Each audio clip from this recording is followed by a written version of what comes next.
Well, hello everyone, and I'm not here to talk about WWE Fastlane yet. That's going to be at a later time, so in the meantime, let's talk about the one that I'm ready to talk about, and that is the Golden Raspberry Awards. Yeah, I'm actually hope for that kind of stuff, and actually it went as better as I thought, so I'm going to go from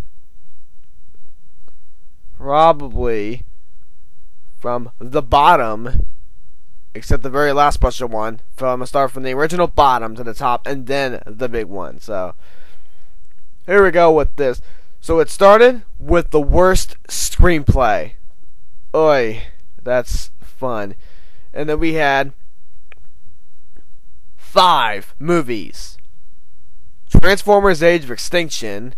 Then you get Teenage Mutant Ninja Turtles, Sex Tape, Left Behind, and of course, Saving Christmas. Which one won, of course? Surprising, it was Saving Christmas. It's not a shocker there, people. It was gonna happen.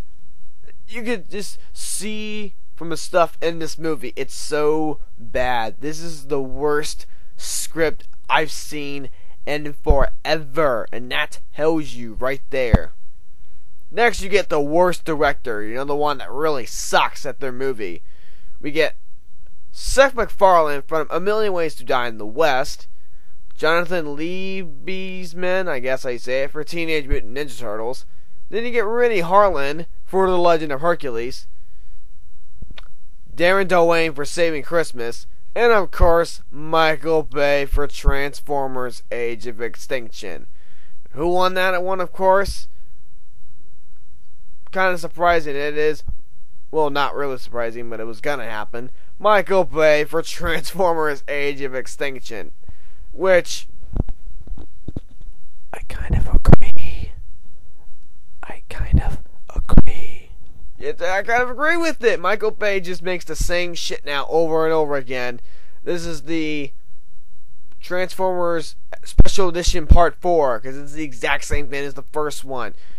You show your protagonist, he's got a problem. Oh, some government conspiracies going on, and then action's going on, and then more bullshit happens, and then you get that bullshit comedy that does not work sometimes, and it just, yeah. Next, you get the worst prequel, remake, ripoff, or sequel, whichever you get. So,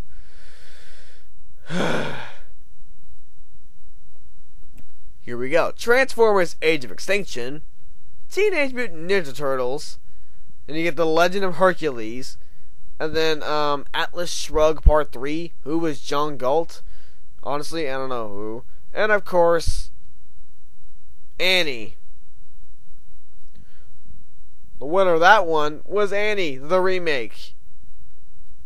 A pointless ass remake. This movie is just dumb in so many ways possible. This is not a movie, it's just a musical. In fact, it should have been a musical, because this is bad, man. If you haven't seen this yet, I would advise not to. So, next up, you get the worst screen combo. Oh, this will be fun. Here we go: Seth MacFarlane and Charlize Theron from A Million Ways to Die in the West, Keanu Lutz and either his abs or his pecs or his glutes in The Legend of Hercules, Cameron Diaz and Jason Segel in Sex Tape, any two robotic actors in Transformers: Age of Extinction, or Kirk Cameron and his ego in Saving Christmas. Boy, I wonder when wins that one. Sorry I said it like that. But gee, I wonder who's going to win that one. Of course, it's Kirk Cameron and his ego in Saving Christmas. That's not surprising, people.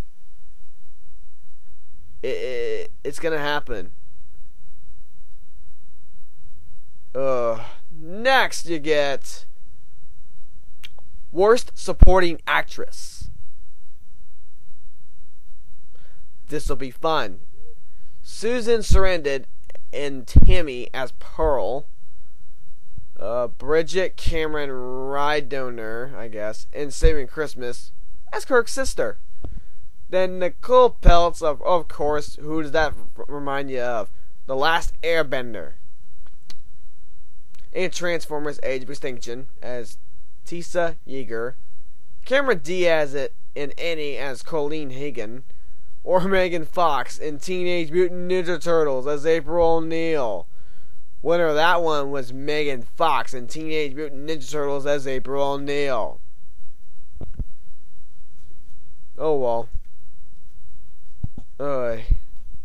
Next is Worst Supporting Actor. You know, the one that really thinks that they can handle it, but in the end they just suck in so many ways possible. It's not even funny. This will be interesting. Kiefer Sutherland in Pompeii. Arnold Schwarzenegger, whatever, in The Expendables 3. Shaquille O'Neal in Blended. That's right. Shaquille O'Neal. Mel Gibson in The Expendables 3. Or Kelsey Grammer in The Expendables 3, Legends of Oz, Dorothy's Return, Think Like a Man 2, and Transformers Age of Extinction. G. The winner is Kelsey Grammer in all those movies. Because when you really think about it, Kelsey Grammer, how do I say it without getting people angry? He doesn't do well anymore. He's just, how do I explain it? He's there to make a movie and say, hey buddy, you might make shit stuff nowadays, but in the end, he's just gonna get work. Honestly, there's nothing to say about that, but I could say it for so many more hours, and yet it still wouldn't matter. I feel like supporting actors could be that way. If only they do it in the right possible ways. But no, they just go ahead and do other stuff. That kind of sucks. Let's move on. Then you get the worst actress. This is the one that really hits it for the women. And here we go. We got Gia Weiss in The Legend of Hercules. Charlize Theron in A Million Ways to Die in the West. Melissa McCarthy in Tammy. Drew Barrymore in Blended. Or Cameron Diaz in The Other Woman in Sex Tape. And Annie.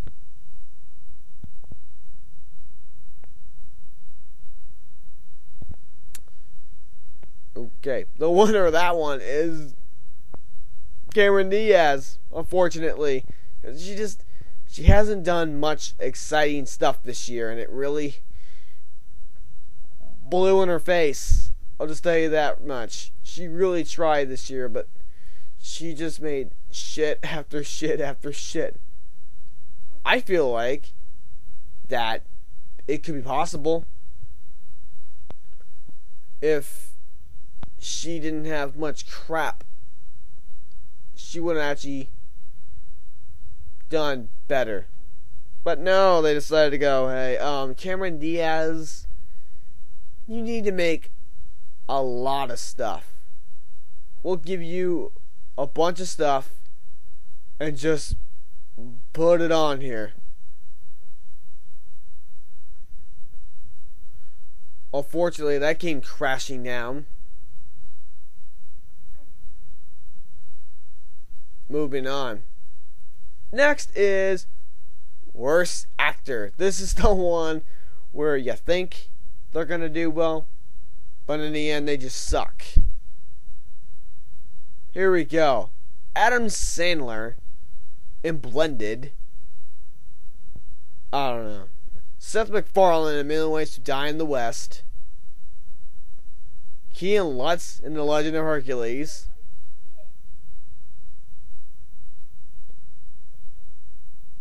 Nicolas Cage in Left Behind. And of course, surprisingly, did you expect him to be on here like that? Kirk Cameron in Saving Christmas. Gee, I wonder who's gonna win this one. Apparently it won't be Nicolas Cage or Keanu Lutz. Apparently they're not good enough to be on here. It's Kirk Cameron in Saving Christmas. Okay, making sure my microphone's still working, because yeah, I said that. Alright, people, this is it. This is the dumb bomb hitter. This is the one where, honestly, you think your winner is going to happen, but apparently it don't. Worst picture time. Here we go. And this is the one I've been expecting for quite a while, so here we go. Transformers Age of Extinction, Teenage Mutant Ninja Turtles, The Legend of Hercules, Left Behind, and of course, did you really expect it to be on here again? Saving Christmas. Winner of the worst picture for throughout the year 2014. Saving Christmas. Yeah, really, did you expect it to happen? Really, this was, if I haven't got to the phone yet, it's going to be a while, but this was the worst movie of 2014 for me. Probably one of the worst of all time. And you could totally see and hear why, how bad it is. And we're not done. We're going to do, there's one more, and it's a special one. Apparently. The Razzie Redeemer Award, which means they started like shit, then they went from awesome to awesome movies. Here we go. Starting with Kristen Stewart, from Razzie winner for Twilight. Really, did you expect that? So the art house hit Camp X-Ray. Not bad, I heard. Keanu Reeves from 6-time Razzie nominee to John Wick. Mike Myers, from Razzie winner for The Love Guru, the documentary director of Super Mensch, The Legend of Sheep Gordon. Apparently that's a movie. Jennifer Aniston, from 4-time Razzie nominee to SAG Award nominee for Cake. And of course, Ben Affleck, from Razzie winner for Giggly. Oh, I said it right. To Oscar darling for Argo and Gone Girl. And the Razzie Redeemer Award winner was Ben Affleck. And I feel like, yeah, Giggly is shit. I mean, shit. All the way. But I think he deserved it for having great movies like Argo. And especially Gone Girl. I mean, that's amazing. So, great job, Ben Affleck. I'm kind of shocked. And that's it. That's really all of the people. Really, if you expected these other ones to win, I guess they weren't shitty enough for you. Well, then there you go. So, that's it. I feel like I'm happy with it, because, come on. Saving Christmas is terrible in so many ways possible. It's not even funny. And if you figure that out, yeah, just don't. Trust me. But that's all I have to say. If you like what I said the next given, then that's fine. If you hate Saving Christmas as much as I did, then you must be happy with this, because I totally am. But I review WWE Fastlane at a later time. I had to get this out of the way, because this is more interesting to talk about. So glad I talked about it. Everyone's opinions about movies, movie reviews, wrestling, whatever, non-stop, whatever, non-fourth. Other than that, that's really it. So thank you for listening, everybody, and goodbye.